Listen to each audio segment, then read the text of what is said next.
Daftar pemain yang diminta 3 kelompok supporter Sriwijaya FC untuk babak 8 besar Liga 2. Agar tampil maksimal di babak 8 besar, para supporter Sriwijaya FC meminta manajemen merekrut pemain baru.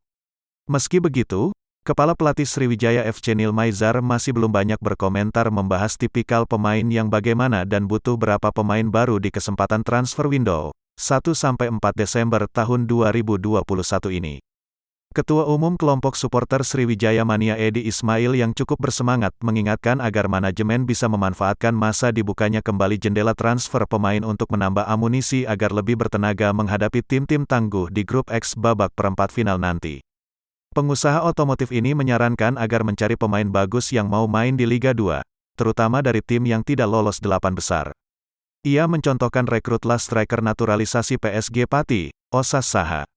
Seperti diketahui penyerang naturalisasi asal Nigeria, Osas Marvelous Ikpofua atau yang lebih dikenal dengan nama Osas Saha sempat memberi harapan dan respek untuk memperkuat Sriwijaya FC pada kompetisi Liga 2 2021 ini.